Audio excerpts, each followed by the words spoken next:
Thank you. Good afternoon and welcome to today's work session. Today is Recording in progress. Monday, October the 9th, 2023. The time is now 3:01 p.m. The work session of the City Council of the City of Trinidad will now come to order. We have three items on here for discussion. One is, first item is Trust for Public Land Engagement for land acquisition. Item 2 is the 2023 financial report through August. And item 3 is the 2024 budget discussion.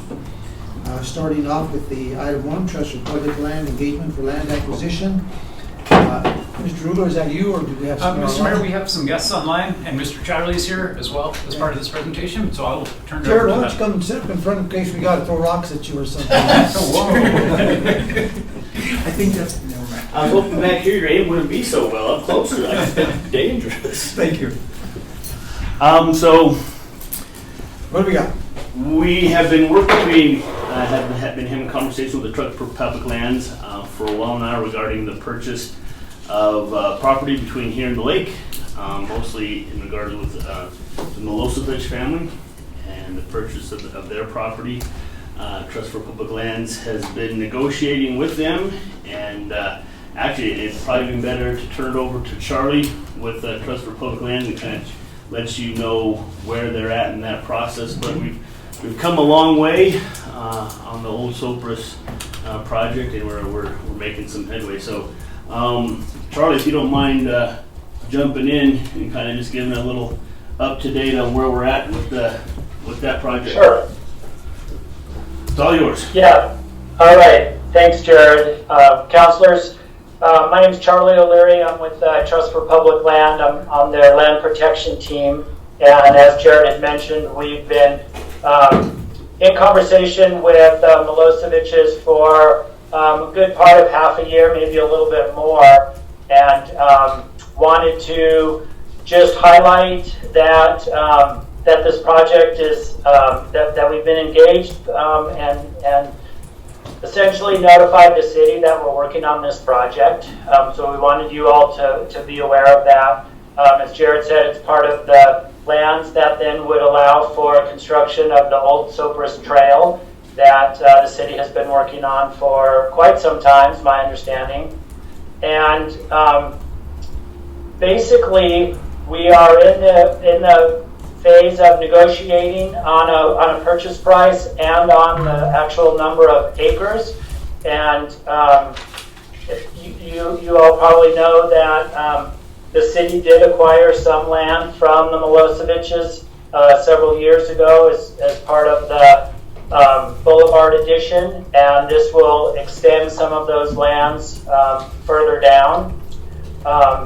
And yeah, I just wanted to be available for any questions today if there were any, but basically wanted you to know that this is an ongoing negotiation and that we'd like to come to City Council next year, probably in another 6 or 7 months, with a complete acquisition proposal once we get the negotiations wrapped up and get into some of the due diligence title report, which is one of the challenges if you know Trinidad real estate. It's one of the issues we're working on. But yeah, just a little bit of a preview that we'd like to come to you next year with a full proposal. Okay. Questions from council? Not particularly on this, but if we access this into our land deal, how many more parcels do we need to get to the dam? Pretty much that will give us contiguous land ownership all the way to, for the trail anyway. Right. There's still some property on the north, well actually not even on the north side of the river. With that, we'll be able to build the trail to then connect with Army Corps of Engineer property that we would have to work with them to then get the trail up and over to, so it would then be part of the south shore entrance, and we would have that continuous trail all the way around. But the Milosevic has been the biggest chunk that we've needed, and that will allow us to pretty much accomplish our goal. There are some other little pieces of property that would be nice to have to kind of just give us a little wider corridor to work with, but just the Milosevic alone will get us what we need. Thank you. Mhm. No questions. This is excellent news, and I'm very grateful that the Trust for Public Lands is involved, because I'm sure that gives the Milosevic's an assurance that their land's going to be used in the way that they want it to be. Exactly right. I'm sorry, I just wanted to verify, if the current land that's under negotiation, if that goes through in and of itself, that would provide trail connectivity to the lake from the boulevard? From the boulevard to, from the map to the county road where the railroad, we would then be able to join, there's a railroad crossing, the county road goes over the railroad crossing, and that property would join there. We would then use the right of way of the county road to get us over to then connect with, Okay, that cutoff there. yeah, with, well, it's Army Corps property, but then So, Trinidad Lake State so in Park. theory, if this goes through without any additional, we could have the trail to the lake. Yes. Okay. It'd just be, there's some additional nice to have. There's some additional nice to add that would make it so we wouldn't necessarily have to use that Right. county road juncture. We could keep it off of getting on the county road right away and then getting back off again. This would allow us to finally get there. I appreciate the update. I think it's fantastic news. The sooner we can get that trail, the better. It would really make that the boulevard addition come alive, in my opinion. So, it's Well, good.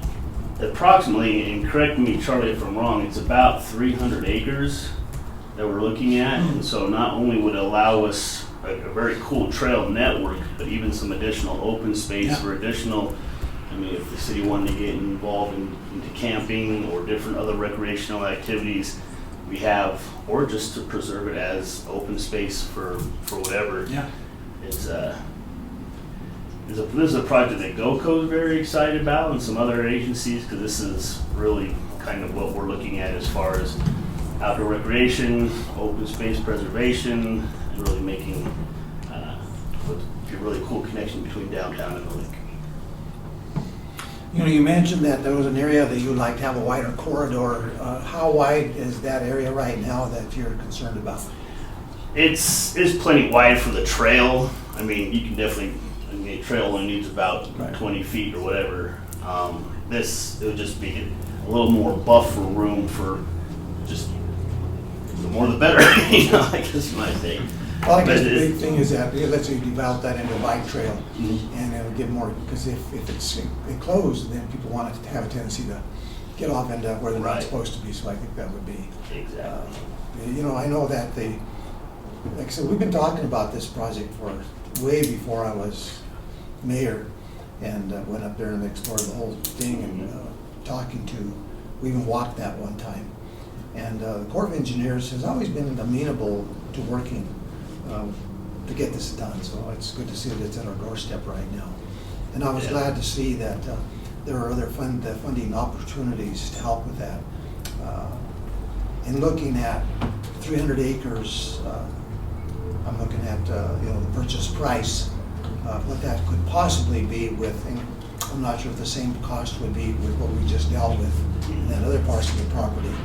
You know, we could be looking at maybe, Yeah. who knows, It 4 or could 5. be- it could be substantial, but that is the advantage is, you know, GOCO does have funds specifically set aside for purchase of a property like this, so that is, and those funds aren't applied for as often as they would like, which is what I've been told, so that gives us a, you know, a good opportunity. They look forward to spending that kind of fund, so we're exploring all sorts of different funding avenues, but like you said, from what I understand, this has been a project that's been on the city's map or radar for decades, Good one. and so very excited to get this moving along instead of just talking about it anymore. Well, you know what's interesting is that if we can get that accomplished, because I know that the south side of the lake, you've got that trail, I think that they've been working to go all the way around, and it could tie into that parcel of property that we just recently purchased.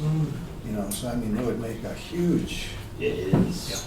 corridor to be able to travel, so, and then come back around into town and back around, so. Yeah, so this was, I think the possibilities of that additional recreational aspect is going to be I think it's tremendous. important to note too from the beginning that we are looking at grant funding. Right. So that should be really publicly noted yeah. that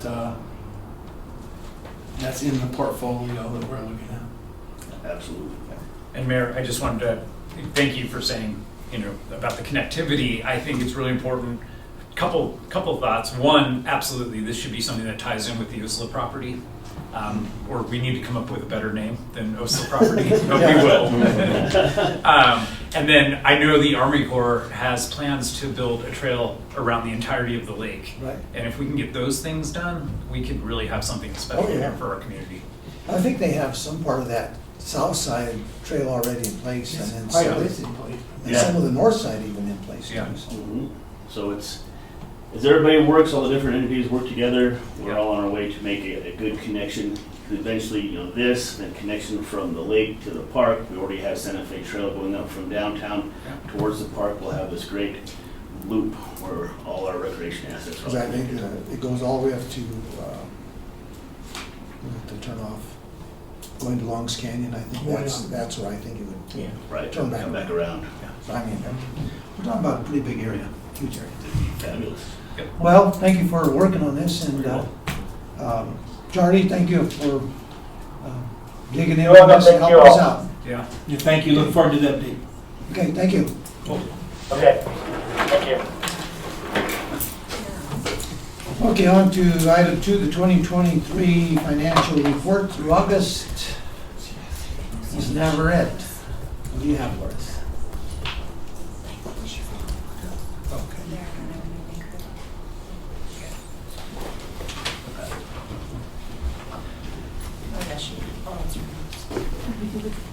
You presenting from up there, sure? Okay. I'm gonna make you a host. You want to lift those up a little bit? Yes. They work now. Yeah, I know. Trying to work on technology. No, I got you. Okay. So, do you have it's on the agenda? Yes. Okay.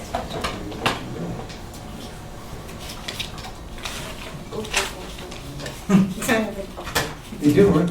Yeah, there we go. Okay, we are sharing. Oh, we need to share with this.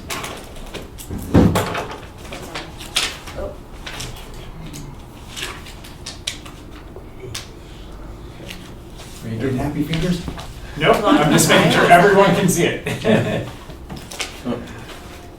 Okay, there we go.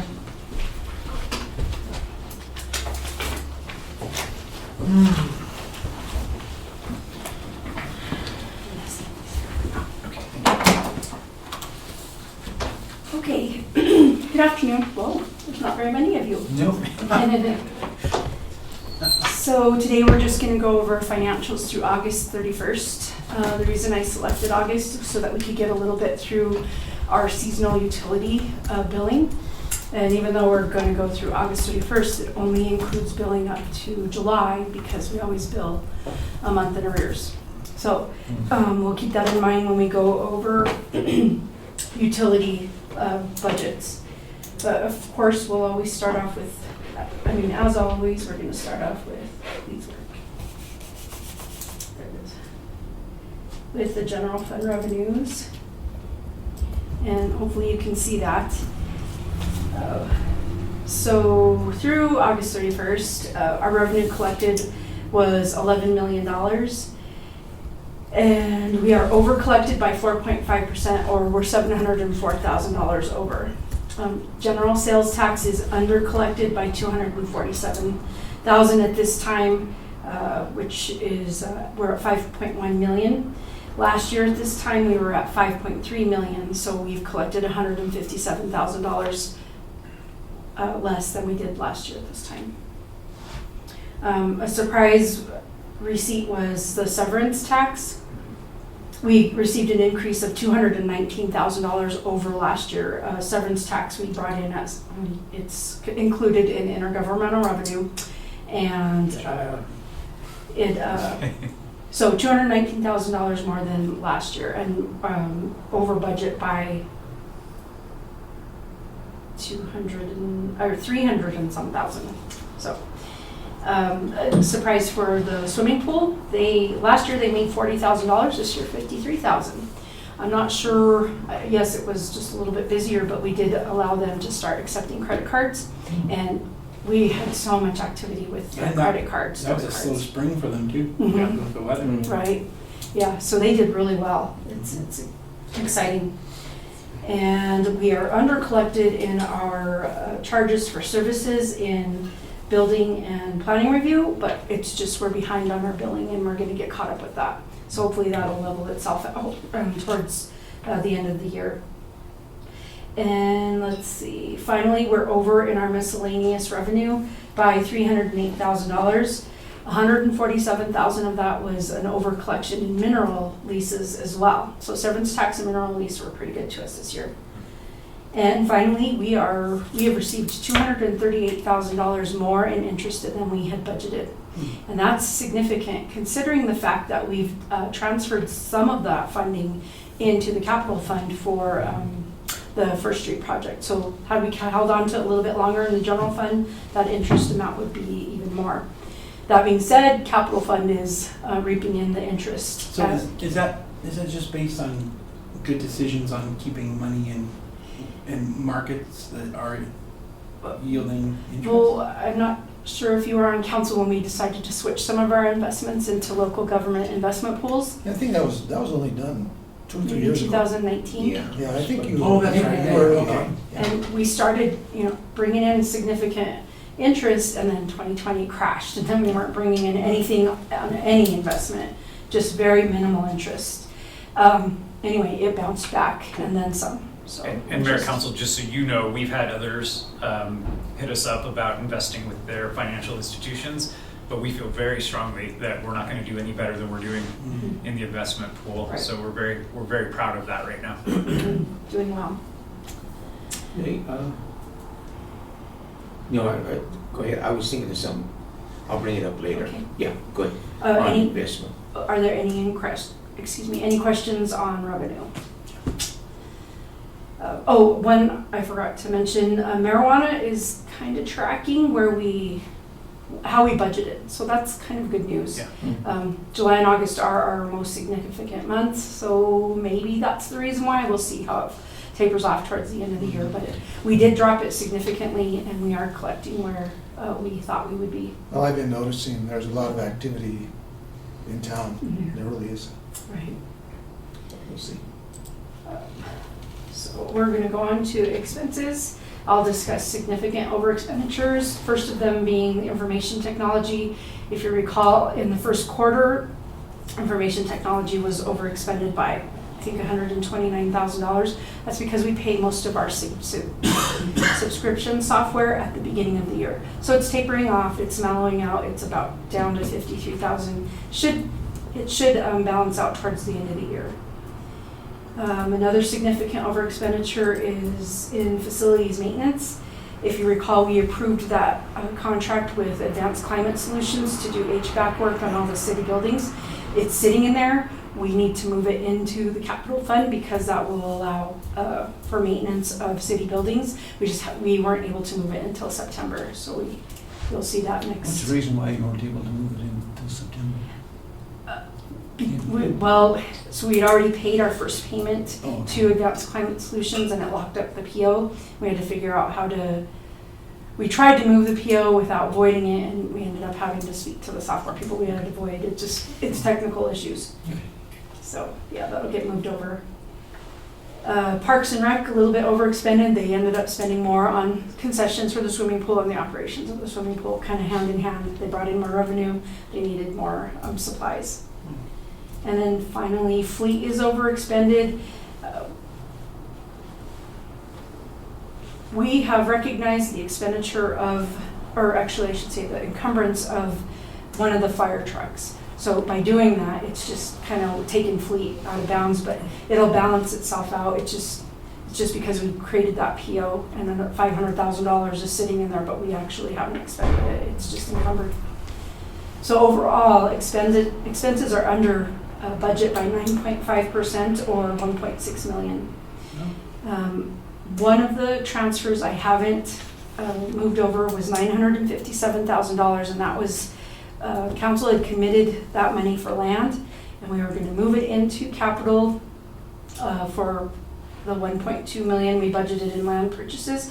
I haven't moved it yet because we don't know if we're gonna be making that land purchase, and it's better if the general fund's earning that interest. So we're keeping it tight. Okay. Any questions for general fund expenses? I think it paints a good story of the professionalism. It does. You know, all the noise that we're hearing, you know, this election cycle doesn't add up to what the actual truth is. Right. Yeah, Mayor and Council, we have asked directors and staff to watch their spending so we can have a healthy fund balance as much as possible going into next year. But I do want to commend our staff. They're operating as frugally as possible. Oh, you know, we mentioned that way early in the year Yeah. about being frugal, and, you know, they've done a good job. They have. A tremendous job, so Yeah. it's good to see. Alrighty, so we'll move on to power and light revenue. And the next four funds have been impacted by the rate increases that were voted in last year and this year. Power and light, their revenue or their utilities rate increase was adopted or in effect October of 2022. At that time, we didn't know what to budget for revenue. It was just kind of a shot in the dark.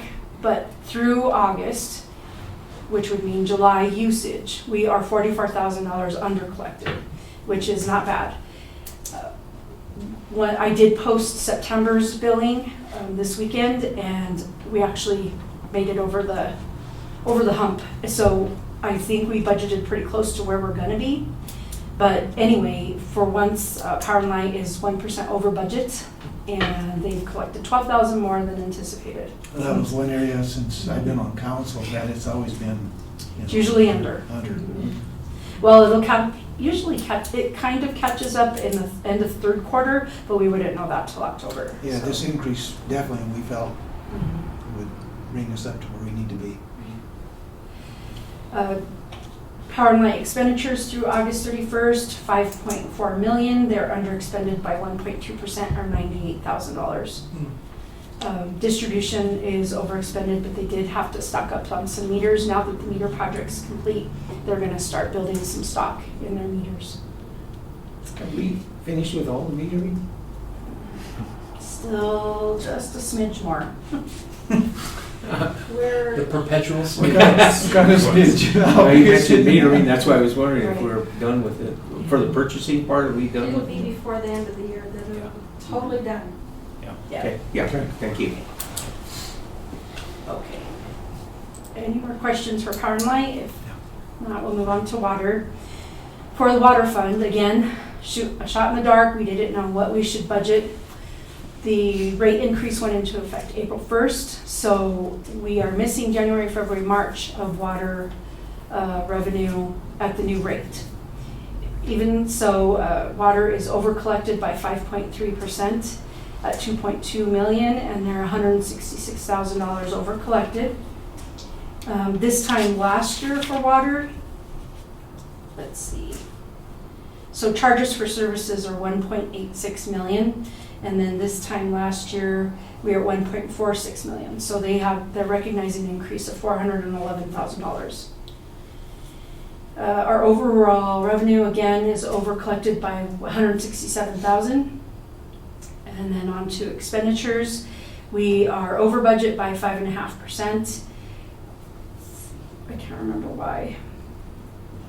185,000 of that was transferred to Power and Light out of the water cultivation revenue that we had received.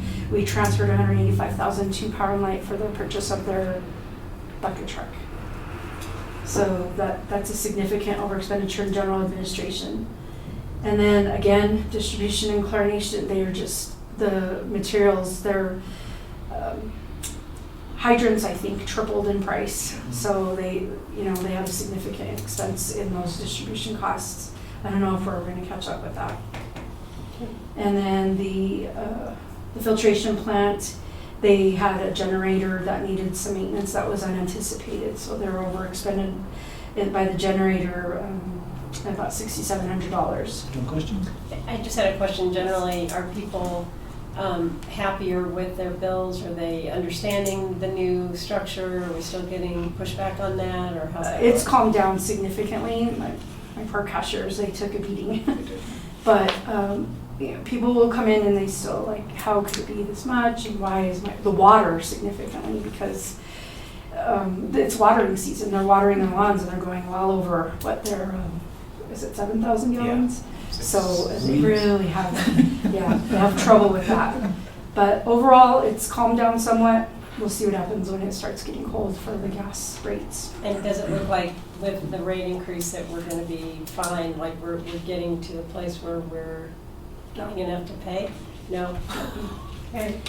Nope. No, I mean, for the capital improvements that we are contemplating right now for water, wastewater, our rate increases don't even come close to covering those expenses, which is why we're looking for grant funding elsewhere, other general fund capital money, that type of thing.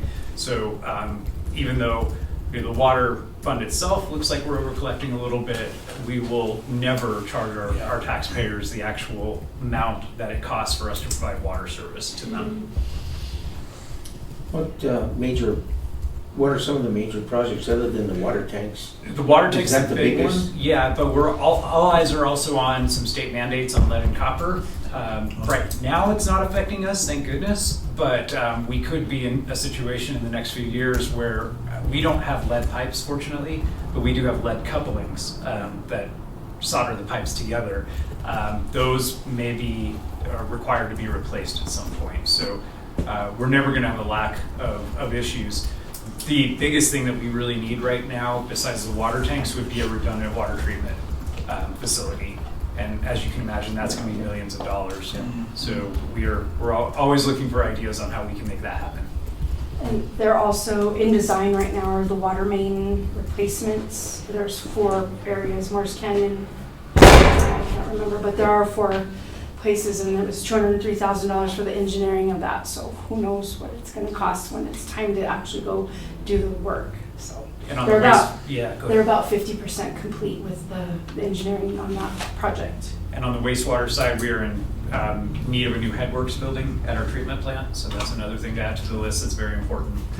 Probably a redundant centrifuge at some point, which is what dewaters the solid waste that comes into the facility. Ours is operational, it's in good shape, but it's also past its expected life expectancy. So I know when they did that analysis back in 2017, the centrifuge was one component that they were really had not been kept up. Right. And they were real concerned that if it went very much further, that could have failed. the good news is Jacobs found a contractor that's going to come service it, replace out all the bearings, and make sure our current centrifuge is fully operational. But if that goes down, we don't have really any other options for dewatering, and that can cause significant problems. Because I remember back in 2017 or whenever that happened, I think they were estimating the cost at that time was about $300,000 for that centrifuge. And of course, now it's 5 years later, 6 years later, and God only knows what it'll be. That's right. Alrighty, we'll move on to the gas fund. Gas fund revenue collected, we're at 2.8 million, 422,000 over collected at this time. Again, I always remind the council that we collect a significant amount of that in the first quarter. At the end of the first quarter, I believe we were $500,000 over collected in charges for services. So it tapers off and kind of balances out. Utility revenue in the gas fund compared from this time last year to this time this year, we've collected 2.6 million, and this time last year we collected 2.4. So we've collected 271,000 more than last year. Gas fund has recognized significant interest income. They are $85,000 over what was budgeted. So they've collected $108,000 so far. So that's significant. The gas expenditures, 1.9 million. We are 8.7% under budget. We aren't paying the significant invoices to MPGA, those won't start appearing until October, November, December. So that overage that you said that you had, is that going into the account to gain interest, or is that Yes. going into a fund balance, or what? So it's going in the fund balance, and technically it's covering our under collection, which we'll talk about during budget time. Yeah, we are under collected for the gas supply charge. Yes, something. I know it's not particularly part of this, but do you know what our gas storage is I knew at? you were an asset. We have $133,000 $133,000 in inventory to be good. So, but they're adding, I forget how they do this. They're adding to storage as we speak, and then they'll start dipping into it probably Yeah. April through October. We put into storage, and then they start taking out. Yeah. Alrighty. Any more questions on gas? On to sewer. Sewer rates also went into effect April 1st. Same situation as water. We kind of didn't know what we should budget. At this time, they are $80,000 under collected through August, which would be July sales.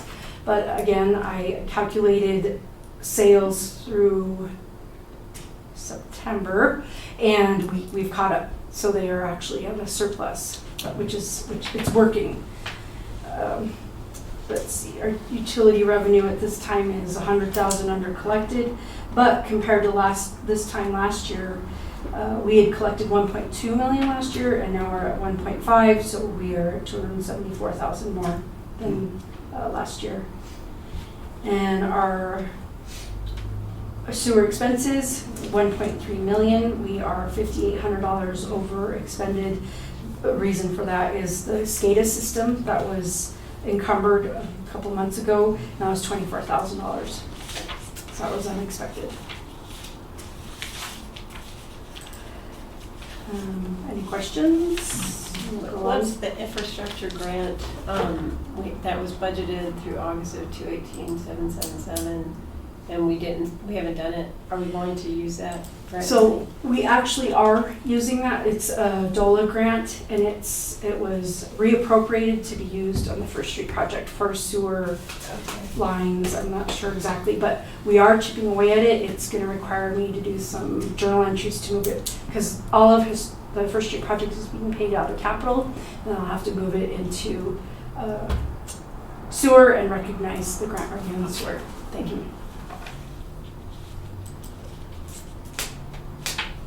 Alrighty, landfill fund under collected by $73,000. If you recall, during the first quarter report, we had built in some landfill rate increases. We just haven't gone through with that. So that's mostly the reason for the under collection. We are overexpended. Sorry. We are under budget in expenditures by $27,000, but just wanted to note that the $153,000 in capital outlay, that was for that Terex dump truck, which cost $149,000. So, Does that include the repair too? no, the repair is sitting in general expenses. That was a significant repair. But other than that, capital outlay and debt service, they both will be moved into assets and a payment against our debt service. But revenues over expenditures, less capital outlay and debt service. Landfill's actually ahead of the game by $19,000. How much was that repair for the Terex? Maybe 28,000. I know we got a discount. So it's either 32, 28, or 24, because there's Yeah, a they were looking at $4,000 32, discount. but I think they got a discount on it. Yeah. And then when we're moving this into the, taking it out of the, now, is that gonna make a big difference on what we got here as far as revenue? Because our rates are gonna increase, but do we have a set rate amount so far? Mayor, Council, so we will see what happens with the November ballot question, and then that will help. Well, yeah, we have to wait for that. Right. But So- then, do we have any idea of what we're looking at? Though? No, it'll depend on the outcome of that question, and then we'll come back to you with a proposal for rates thereafter. Okay, thank you. All right, and then these are just our little funds. The lottery fund looks under collected at $5,000, but we received those payments quarterly, so we'll receive a payment in in October, which will balance this out, because normally I give this report on a quarterly basis. And expenditures overexpended by $12,000, but we did have to repair the boiler at the swimming pool. We paid 50% of it at the end of 2022, and the rest didn't come in until 2023, so it kind of blew our budget out of the water. But other than that, lottery's fine. Tourism, same thing, it's a quarterly collection. Hotels remit their sales tax for the third quarter by October 20th. So we aren't seeing the rest of the third quarter revenue. It looks under collected by $80,000, but it won't be once we start receiving those payments. The Welcome Center Travel Shop, it's made $11,000 so far, and it's, I don't know if you've been there, but they're selling some really good stuff. Expenses, I think they've spent $9,000, so they're making a little bit of a profit. And tourism budget is underexpended by $52,000, and that still includes the $76,000 that was paid out for the van. Economic development, there's not much activity. We have received $18,000 in interest income, and what else? And then there's $37,000 in the investment fund, and that's from the marijuana appropriations each quarter. The 4% marijuana allocations. And then finally, we've paid out $171,000 to the housing programs. Finally, we'll end up with capital if there's no questions.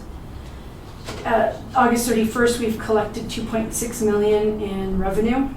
It doesn't include several grants that are still being billed out. Actually, $415,000 could be billed out now for the Fox West Theater out of the Colorado Creative Industries grant. But we just do that at the end of the year. Once we figure out everything that's been expended in that project, we recognize the deferred revenue and capital. So at this point, Fox has spent $415,000. We would move $415,000 into grant revenue.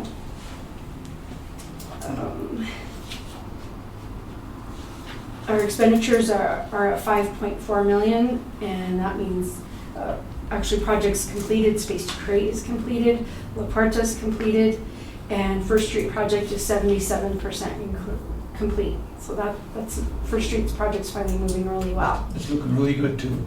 It is looking good, it is. I took a walk up there Friday. It looks nice. And then the sidewalk revolving fund turned out to be a really good program. We've spent $86,000 so far. Steve authorized another $75,000 into the program, and people are still applying. But I don't know if you've driven around and seen the changes. They look fantastic. It just looks really good. They're finishing that one up there by the, was it on East Main Street? Yeah. They're just finishing that one up here now, and it looks really good.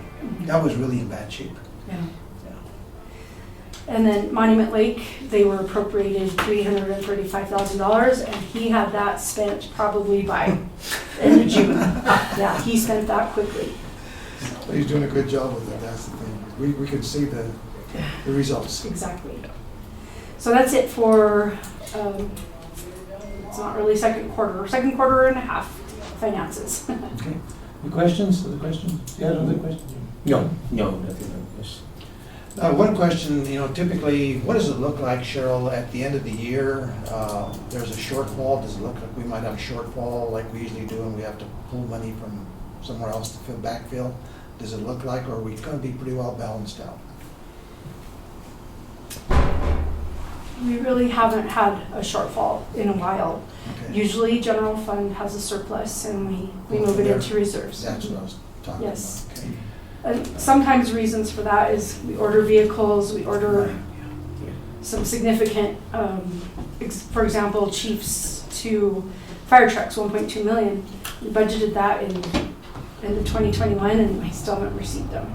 I've got a thought here, and I'm not sure if this is something that maybe council wants to consider, if you would even give it any consideration or not. I was looking at some of the debt service principles that we have out there right now, and I took 3 of them, that power, light, water, and gas, and there's $345,000 of principal. Interest on those is almost $158,000 that we got to pay on that. And I was wondering if maybe that would be a consideration to pay those off with some of our money from our reserve fund. We would save $157,000. So the water, Would that be something that would be? the water and the power and light, that's the meter project. Right. So it's 4.7 million. I mean, we paid down maybe 5 payments. Okay. That was the original 4.7 million. Right. And then Power and Light does have one, they just bought the Derek Digger, so that's like 220. They paid off a previous bucket truck, so they have one loan besides the AMI project. And then landfill has their vehicle, what would they buy? A wheel loader. Okay. So there's two there. Okay. So anyway, I just brought those up. I'm not sure, like I said, I don't know how accurate that was, but I saw that and I thought, well, I thought I'd throw that out there. If there's Yeah. any time that we can save on an interest on something, that would be, and Right, even if you can do one, it would save right. considerable. Because, for instance, on that first one, Power and Light, the interest was like 65, the water was 61 that I come up with, and the gas was 30. So any money that we could save on an interest payment, Right. if we can do it. But that's good consideration. Right. Probably the only one that we could do would be Power and Light because we're limited about in the amount of how much money we can give enterprise funds. Okay. They should be able to stand on their own. But landfill, we're already, yeah, that's actually probably a good one, the wheel loader. Yeah. Yeah, because this general, or marijuana is paying, Right. giving landfill money to pay that debt service. Yeah, give that some serious thought. Yeah, good will, Mayor, thank you. Okay. Okay, on to, I guess, the 2024 budget discussion. Is that next? You know, I, not a question, what I was thinking, I just wanted, it didn't really have to do with this, but when we were mentioning investments in the community and stuff and interest in that, I just wanted to say that ARPA is going to one of our banks in Trinidad and investing $250,000 for interest in that. So that's a pretty good investment. That's as much as they can invest on each bank, but they're doing it to 4 different banks. Mhm. So that kind of brings some money into our community with interest, and then they're drawn. So it kind of shows that they're trying to help us, each community out. Right. And that's why it just kind of struck me with the interest that, but they did get a really good interest rate from, I think it was 5 something out of the Bank of the West, on the new one over The here. new 5 bank, I think it's called. Yeah, so that's kind of good that somebody investing in our community too, Mhm. so that makes a good deal. Right. Oh, Oh, you should still be the host. Okay, so this Yeah, is. go ahead and open that. Okay. Oh, it's sharing? Not in this here. Sorry. That's okay.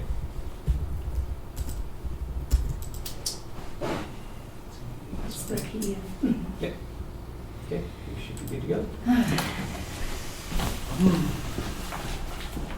So, I wonder if you're all feeling like my husband, geez, does she ever stop talking? It's terrible. Just thinking you're doing a great job. Yeah, I was along those lines myself. Alrighty, so are you ready for the 2024 budget discussion? Yep. Okay, so just keep in mind, this is very preliminary. We're just starting off with some numbers that we think we're projecting that we might make. The next few months will be critical when we see what we're actually receiving. Keep going, I was gonna make this a little bigger.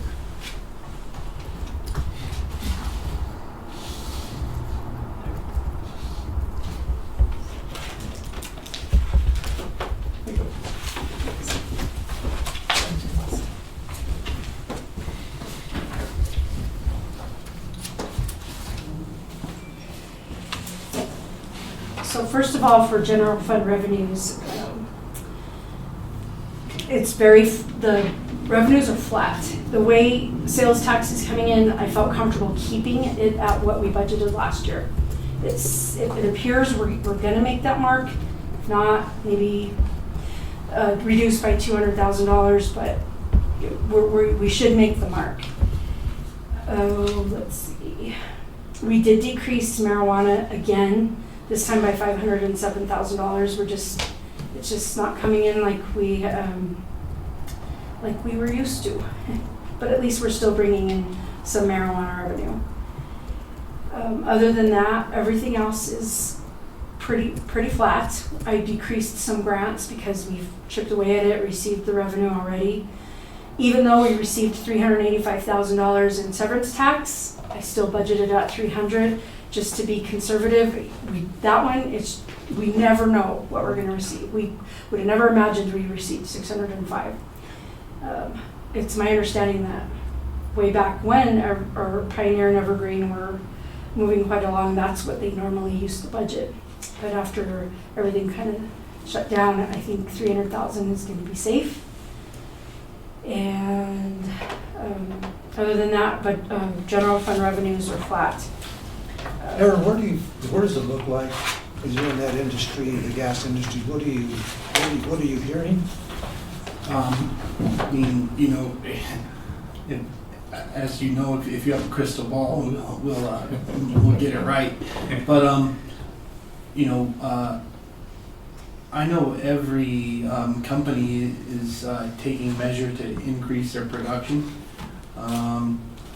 and futures we're hoping and anticipating that the costs will be coming up some. So that's positive for severance taxes, and then on the other end of that spectrum, it's probably going to cause, I would imagine, expense on our gas utility side to also increase. So, I mean, it's one of those things that cuts both ways. But hopefully, the industry is expecting a rebound, and we're taking every measure possible to increase production. So, Okay. I have a question. Good. Not about that, but on marijuana, used to be that we would have someone come in from the industry kind of as a voice for that industry, and we haven't heard anything from anyone in a while. I'm wondering if you, Mr. Ruger, are hearing anything from them about anything that we could do to help them? Yeah, nothing significant, but it's probably worthwhile for us to reach out and give them that opportunity to give us some feedback, so we will absolutely do that. One person would be Ashley Ryan. Yeah, Ashley would be a good person to She would connect be a with. good person to bring in, or somebody else does make things. There was a woman who came a couple times, and I forget her name, but she was with, I believe, Trinidad Gardens. So that was one question I had. The other one was, why does it say nothing for state grants or police grants for at least 2 years now? There's nothing on our general fund. Are we not pursuing any? Have we not gotten any? That doesn't seem, I mean, I know we've done streets. We do get police grants, but we classify them as federal revenue. We have to segregate our federal tax, or our federal grant revenue. So all the police grants are sitting in there. Also, the Brownfields grant is sitting in there because it's federal funding too. As far as state grants go, we haven't really received any. I know that police department receives a lot of funding for travel, but it's through their post, Lahana Post. And so that money just goes directly against their travel. But no. What about DOLA or Colorado Creative Industry grants that we've gotten? Those aren't reflected. Those would be in capital. So most of the Okay. grants are in Because they're capital because for they're usually for projects. Got it. IHOP actually is sitting in the federal grants too because it was a federal funding measure. So, I do have another question, maybe we've not got to it. This is under general fund, the expenditures, transfers out. There's nothing going out, there's always has been something going out in Power and Light, shows nothing for 2024. There's nothing going out for tourism or capital or public safety. No, public safety's there. But those other three, there's nothing going out. is it 4195? Is that the budget you're looking at? There's not a number on it. There's not a number on it.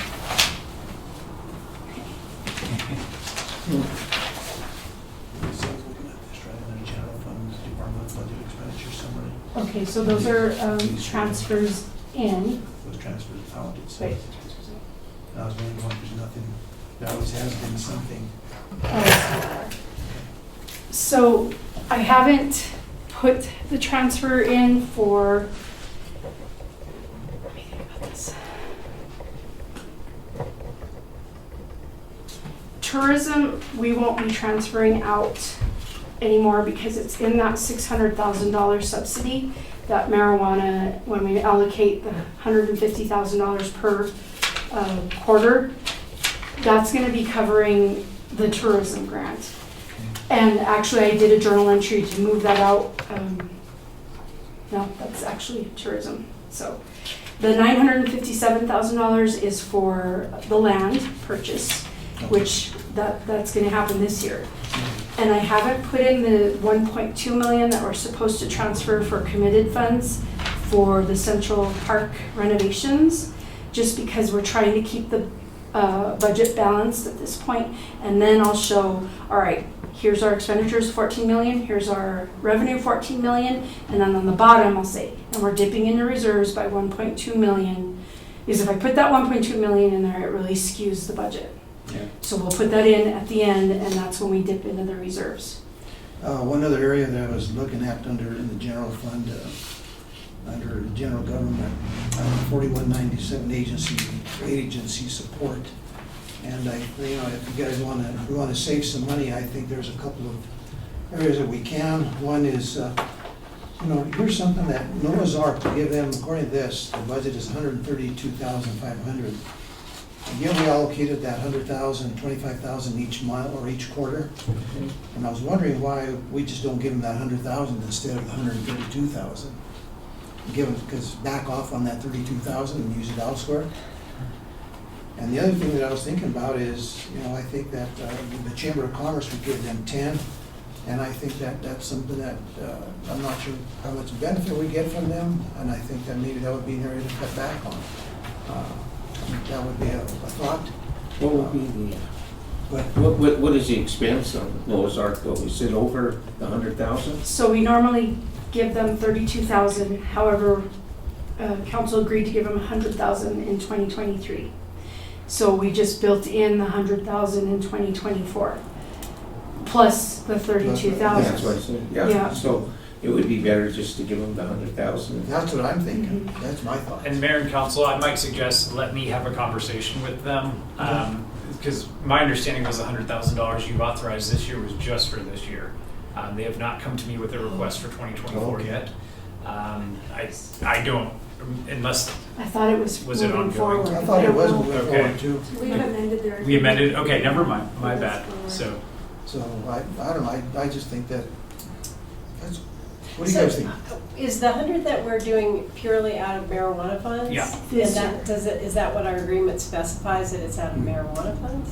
I don't know that it was specified as marijuana. I don't think the agreement says that, it just is a commitment, but the authorization from the council was $25,000 per quarter out of marijuana. And what's the 32,005 based on? What's that? That's our based original on? contract with them, so the 100,000 is above and beyond what we originally contracted with them.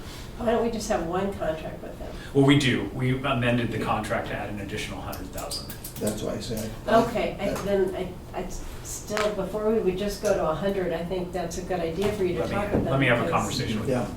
Because I'm sure they're certainly counting on it They have been getting it for years, and they do important work, Yeah. so. And the other thing, like I said, is that the chamber, I'm not sure if we really get that $10,000 benefit yearly, so that would be consideration. Yeah, and I'm happy to have a conversation with the chamber as well, and bring you back some information to make a good decision. Okay, Cheryl, Okay, so revenues for 2023, we budgeted 15.4. 2024, we're budgeting 14.6. And like I had said, most of that is marijuana. We've decreased it by 507,000. And then minimal decreases here and there across the board. Again, I'll remind you, this is very preliminary. These numbers are going to change over and over until we get to the final reading.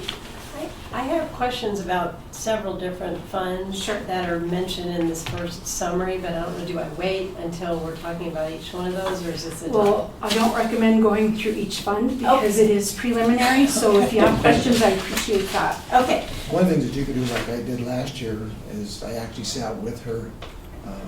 Well, some of them I need to talk, I would like to hear Mr. Ruber's thoughts on too. Because They could talk to Okay. both of them. Sure. Yeah. On development services, Yeah. for instance, our budget for 2023 was $807,598.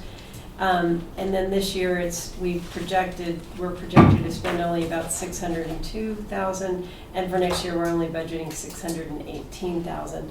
And I'm wondering why we are not back up to the 800 amount, since development services is important. The same is true of economic development. We're receding at a time when it seems like we should be going forward and putting investment into both of those things. Yeah. So for development services, we had budgeted $400,000 for the brownfields grant. We've spent 200 of that. So we've dropped that Yeah. to 200,000 because that's all that's remaining in the brownfields grant. We have decreased the salary a little bit because we're looking at reorganizing the staff structure. But again, that'll be discussions towards, the next few budget meetings that we have. Yep. So yeah, there is a decrease in the salaries. So there's at least 200,000 of it is because of, or 185,000 is because of the brownfields grant. That's the decrease in development services. And then economic development, we did restructure staffing at this point. We took it from 221,000 down to 152.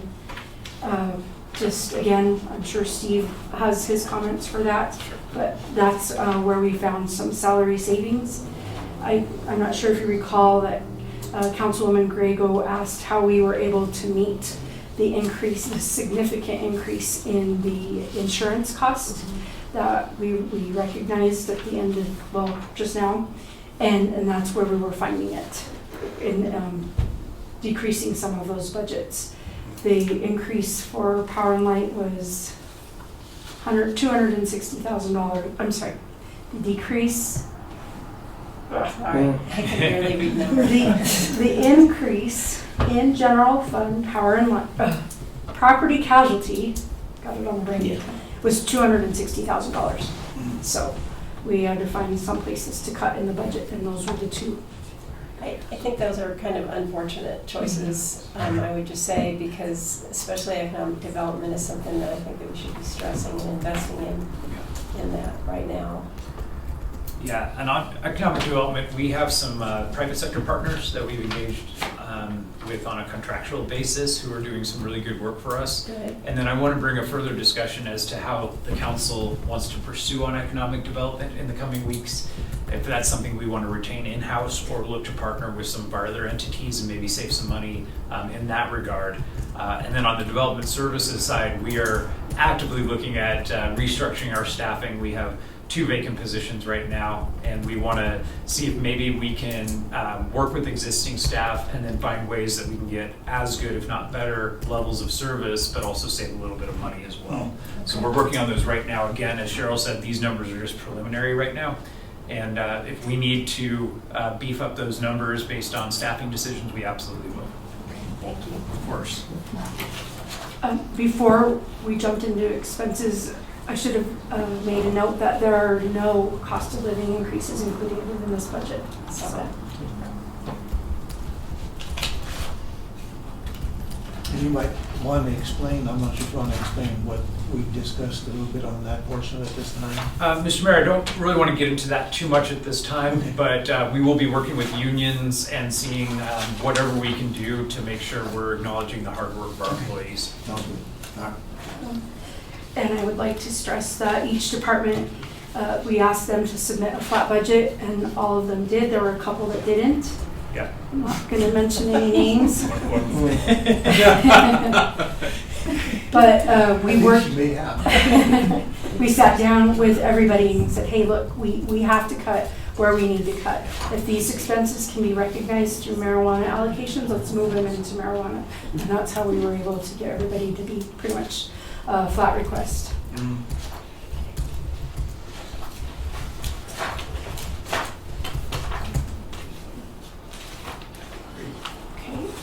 Okay. Any more questions on expenses? Just note that we budgeted 17.5 million last year for expenses. This year we're budgeting 14.6, but this does not include the 1.2 million for the fire trucks. So that number is going to increase as well, but then it'll be offset when I show that we're dipping into the reserves to cover that. Okay.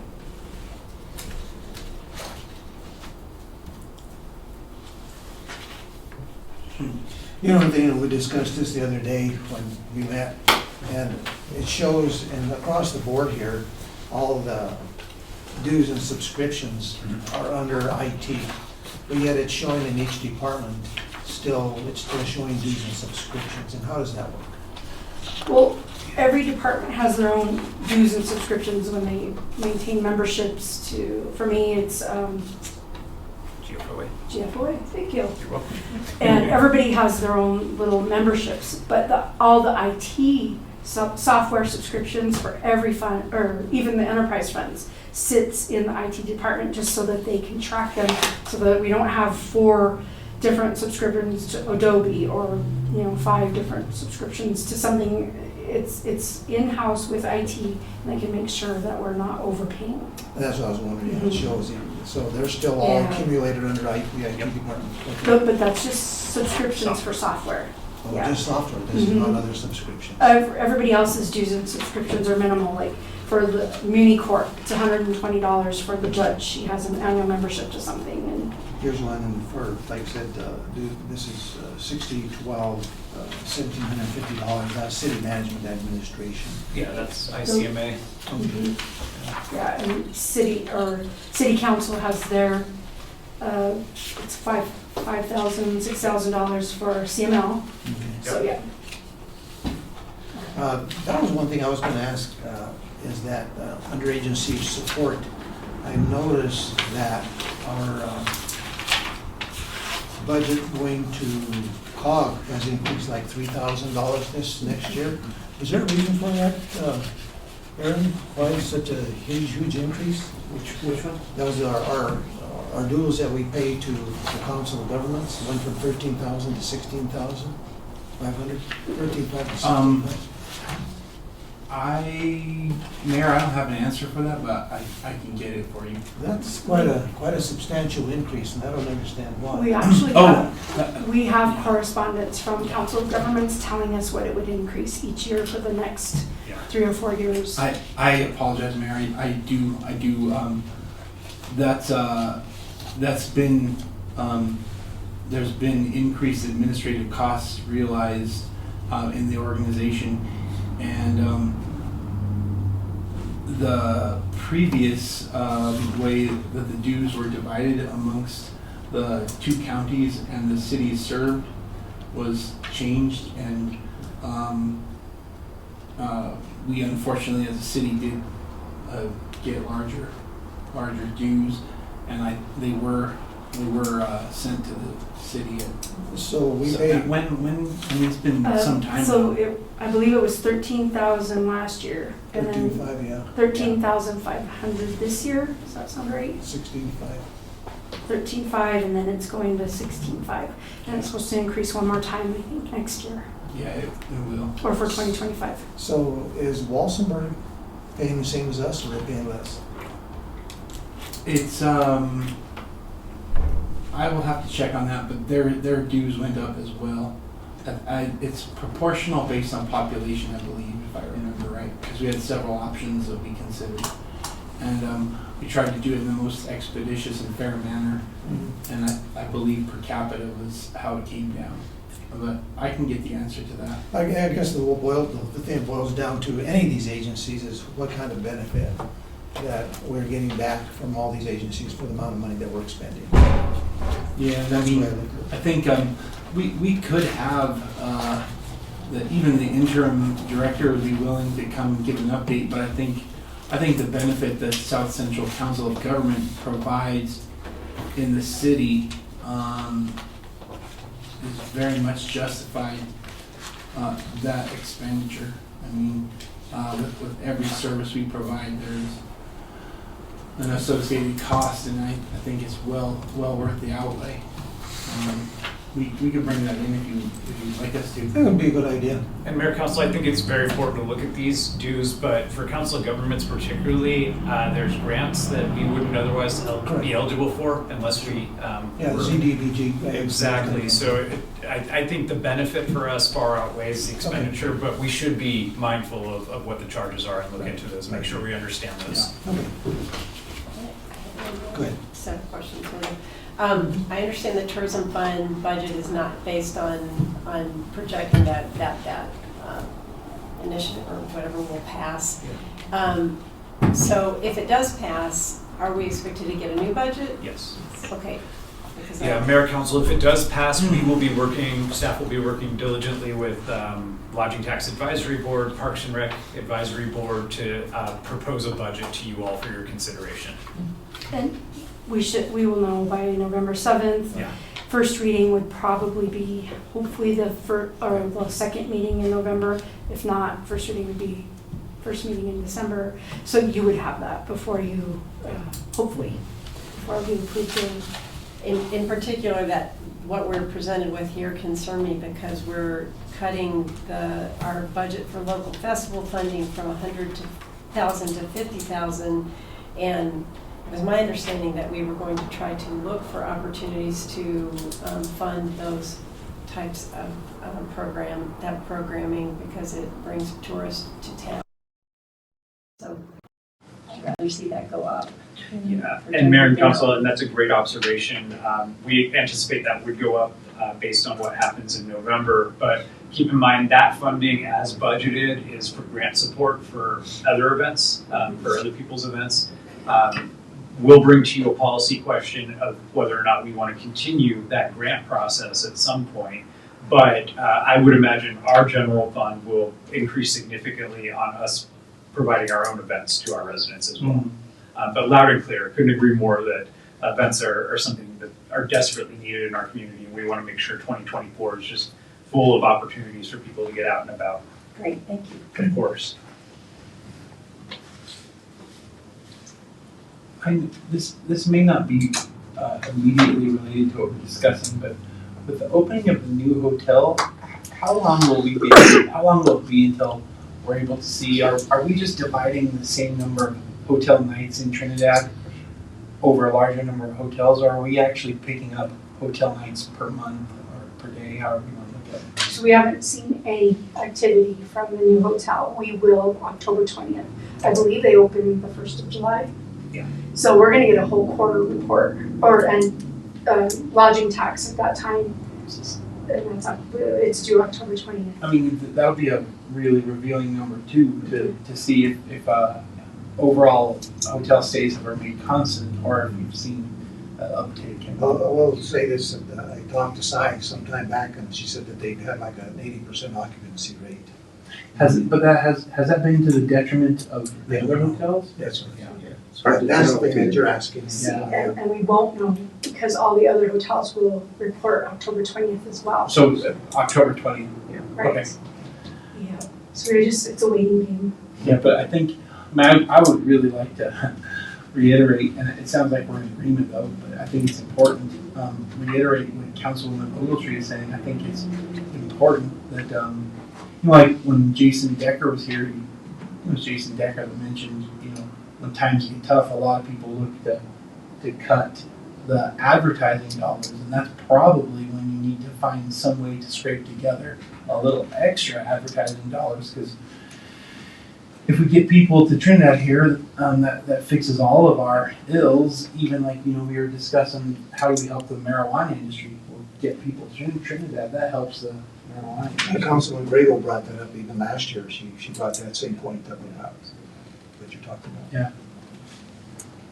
Keep the foot on the gas.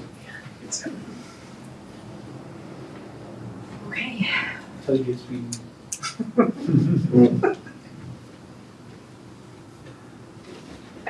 Mayor, Council, if I may, just a couple closing remarks. Thank you, Cheryl, for your great presentation. We are going into tougher budget times than we're used to, but the good news is there's been rumors. We're not considering furloughs at this point for our staff. We're not considering any layoffs. We are trying to be mindful of the positions that are vacant that we fill at this point, just in anticipation. But I think going into 2024, we're going to be okay. It's going to be a lean year for us, but we should keep all of our general fund operations going and still have a lot to look forward to. I did attend ICMA, as you know, the city manager conference in Austin, and I talked to several of my colleagues. We're not unique. Other cities are seeing a decline in their tax base as well. And then certainly we'll have more discussions after November too, as to what happens with Prop HH. That will have some impact on us either way. And so we'll factor that in. Fortunately, we're not heavily dependent on property taxes, but even still, that's another revenue stream that we're used to getting. A couple of questions. Sure. One of the things is that it was interesting when we went to the regional meeting in Pueblo, where that lady from Colorado Springs said that Colorado Springs had to reduce their budget this year by 3.4% Yeah. or something like that, and that's substantial for them. One question that I have, and this would be for, of course, the acting police chief is not here, but we have the fire chief here. Chief, would you come forward a minute? Can you answer questions for the police? Yeah. Wow. I was just The big question I have for both departments is, our overtime, and I know it's hard to say, how do you contain, some of that overtime, because it's a substantial amount. It is a substantial amount. So when I was offered this position, I was already down 3 employees. Mm-hmm. Since I received this position, we replaced half our staff. Wow. So when we hire somebody, it takes us 6 months to get them trained to actually step up into a step-up engineer's position. So if I have some guy off, I'm not paying overtime. But with half my staff being new, there's certain positions like they can't step up as a captain because they don't have enough knowledge and we'll end up getting somebody killed. Right now, as of November, I should have my firefighters, they should be able to step up as an engineer because I'm fully staffed right now. It's just getting them through their training. So next year, hopefully, we should see a decrease in that overtime spending. But for the last 2 years in this position, we've just been short staffed. And so it causes overtime. I'm only operating 5 guys a day. I have one guy that's in the National Guard. He decided he wanted to be a National Guardsman. He's out till February, so that left me short another guy. But we're doing the best we can. I know it's a lot of overtime. Okay.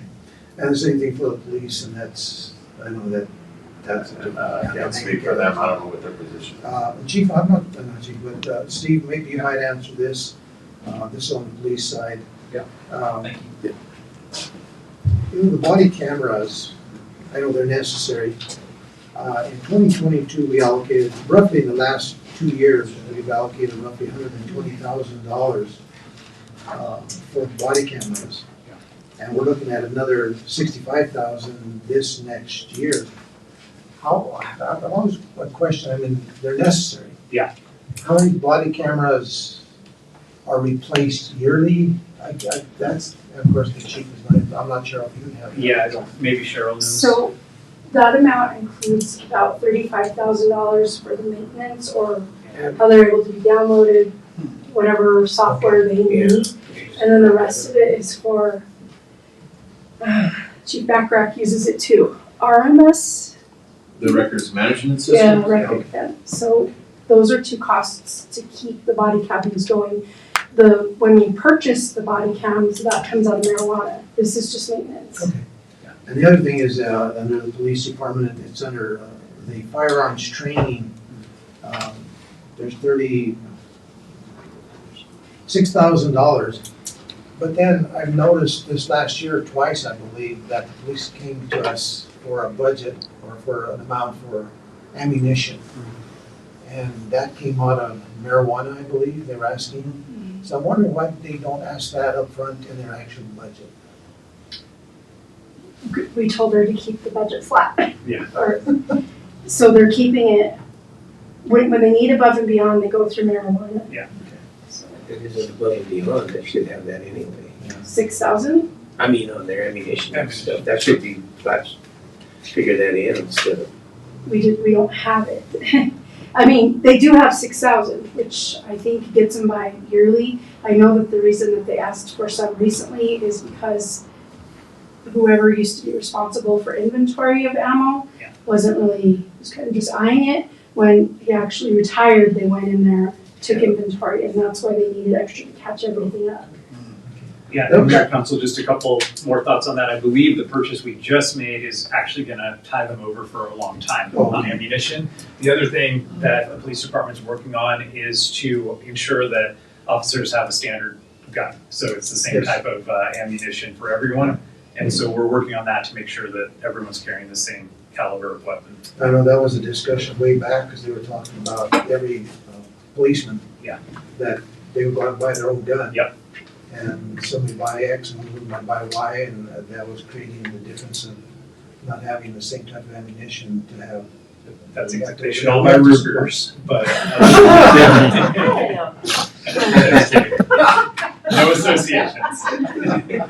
We'll keep that in mind. I forgot to mention, whenever they do bin checks, they take $10 or $20, whatever they take. Any money that they get for that, it offsets. So we just deposit it right into this line item. So they aren't spending 6,000. They're probably bringing, 5,000 in bin check money every year. So that offsets it. I forgot about that. That's true. I was wondering, in the engineering, the 2023 budget was 334,000, and the projected was 246. Why was there such a drop?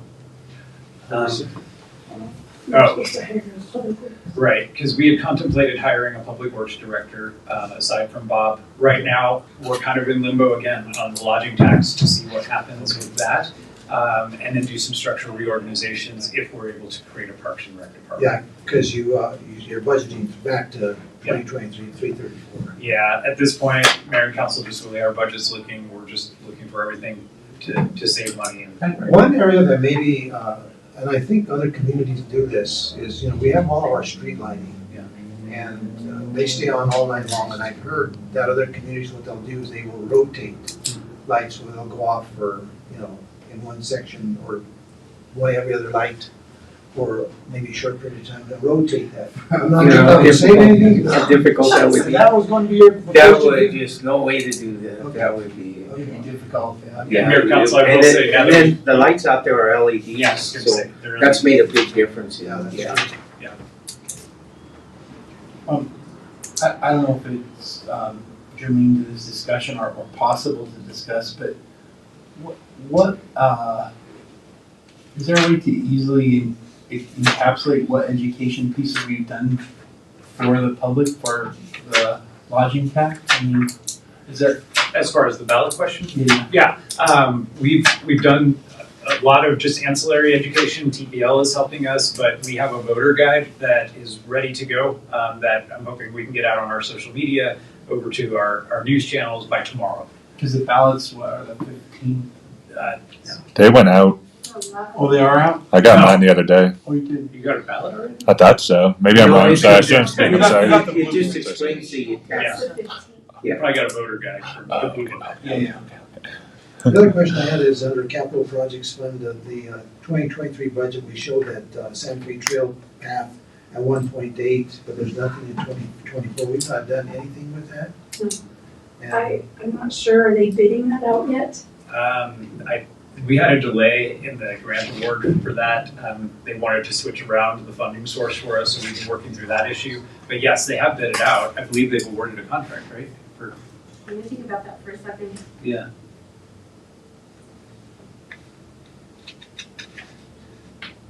So that could still be plugged back in, but the money is there, I guess. I think they just awarded it. Yeah, I think we bidded that out already. You know, we've been expending money from our Brownsville grants. Yeah.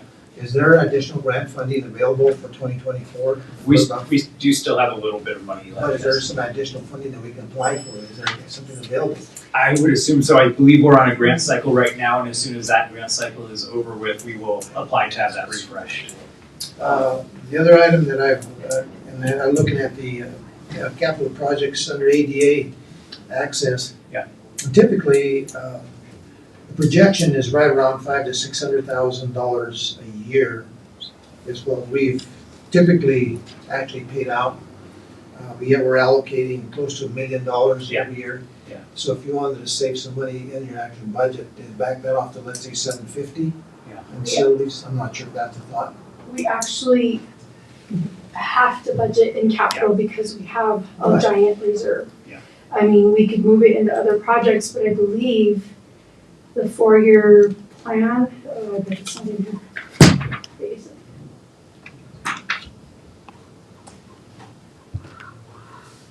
Yeah, why Cheryl brings that up, Mayor, to her point, capital It is is. very healthy right now, so we're not as concerned about that in terms of our overall financial health for next year. Okay. Yeah, capital fund is okay. Yeah, It's the general that we have to figure out. yeah. What's the thing that later you on the park and Rex, which is the pedestrian bridge that we're talking about? Pedestrian bridge. You've got allocated 500,000 for it.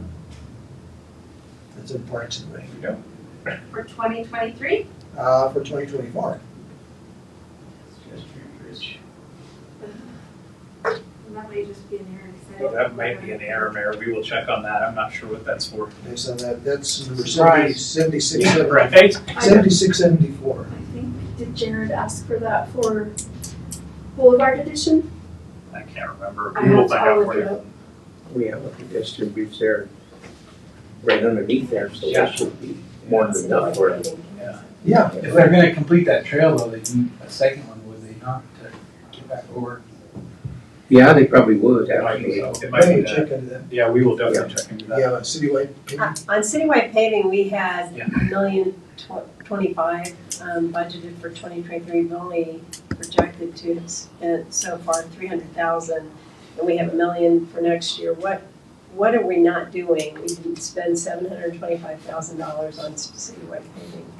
That's a good question. I wish Bob was here to answer that, but let me get you some information on that as Okay. well. And they may have some plans between now and the end of the year, but I will find out for Okay, you. thank you. The other thing under capital, I was looking under ADA, improving city buildings. Yeah. Is we still needing, I wish we knew it, because it's $520,000. What else do we need? I know we've done a lot of work to our buildings. Yeah, and Mayor, we've been talking about that, but the golf course is probably the big one. Another one that I want to eye at some point, when the time is right, is the Children's Museum as well. Okay. And the reason why I think we're bringing some of this stuff up, and from my end, is this: if there's any money that we could save in the capital projects and move it over into more of the street improvements, paving, that type of stuff, any savings, move it over, because that's the big thing that citizens are always concerned about.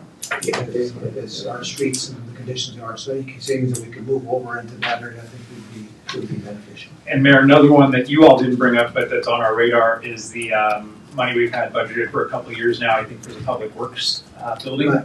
So there's been just a little bit of delay on that. We're trying to find a place in town to build that instead of building it out at the fleet yard, just because it makes so much more sense to store our heavy equipment, our snow plows, closer to town where the action would happen. It's less wear and tear, and in the long run, it'll save us money.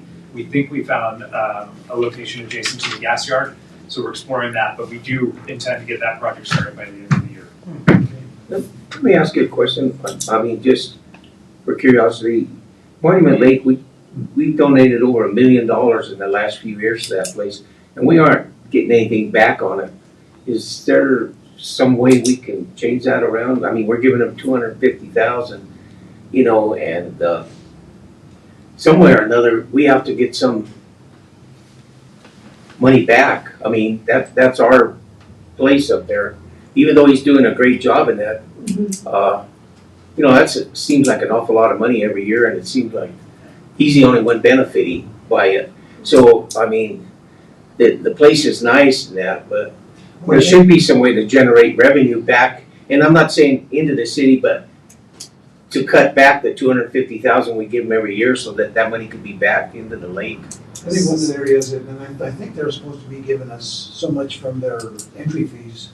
But they haven't. Are we getting They that? are, but they did last year. They didn't? I think that's something that maybe we need to discuss. We're reinvesting it. It's not, I was gonna it's say. not been a significant amount, and it's being reinvested in additional work that needs to be done on the Okay. property. Yeah.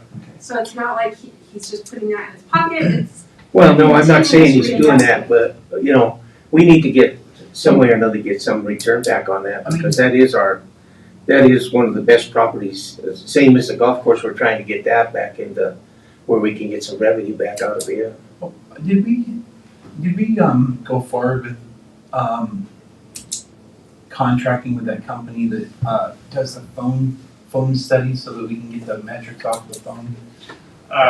Yeah, we did actually have one at one point, and it didn't prove to be useful, and it was very expensive. But we have another company that we just engaged with who is supposed to be giving us that type of data. Because it occurs to me to Councilman Shu's point, it's important to look at the as whole a picture as you can. And you know, if 10 people stay at the lake for 2 days, 3 days, and they make trips into town for any reasons, I mean, they're helping our visitor portfolio, if you will. So then what we kind of can say is the money that we're supporting the lake with is causing increased traffic to town.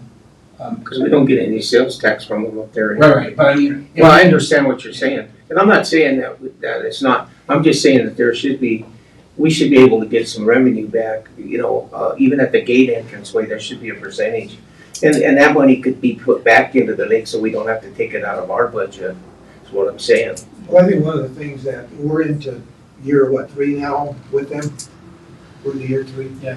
And, you know, as dilapidated as, you know, the facility was, before they came on, the money that we've had to expend, you know, and I think hopefully that he'll stay on for another couple of years, and maybe some of these amounts will have to go down. And then if there's an increase in the usage of the property, then the future council can go back to them and say, you know, you're doing well, exactly what you're saying. Yeah. How can we get some additional revenue into the city?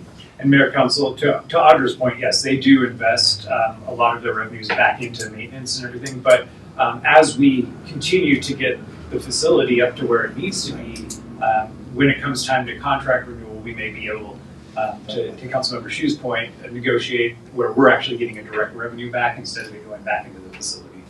Yeah, so we'll keep an eye on that for you guys. Okay. Anything else?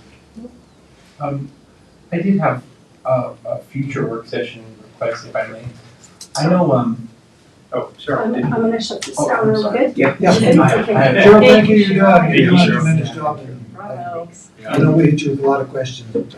I think it's super positive, all the It is. grants and. I'll tell Derek you didn't talk that much either.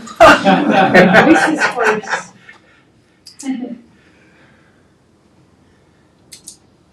What's your question? I know, I attended a presentation, with the, Parks and Wildlife, and, Julie was also there. And, I know, some cities in Colorado are enacting ordinances, and, you know, this is one of those unfunded mandates, if you will, and, you know, I don't think that's great for cities to do necessarily, but, I got a device there that can lock your actual standard trash can shut, and I've been using it at my house, and it actually works. I think it would be good to invite the same group of people here. It can be a very concise presentation, 10 minutes tops, I would think. But I was wondering if we could look at enacting something that would make that requirement for citizens to lock their cans shut and we could hopefully really stop the bear marauding or limit the bear marauding. May help with the raccoon issue too that we have, although I think that's primarily driven by people feeding cats. So, And Mayor Council, just one point on that. So Julie is looking into a model that Steamboat Springs has, where they provide their residents bear-proof trash cans through a grant. But I think that's a great suggestion. Let's invite her in to kind of talk to you about what she's seen in other communities. Anything else? and it'd be great to do all the bears hibernate surprises and stuff. Okay, time is 4:31 p.m. and we conclude the work session. Thank you. I forgot the bobby pin, Audra. I don't need it today.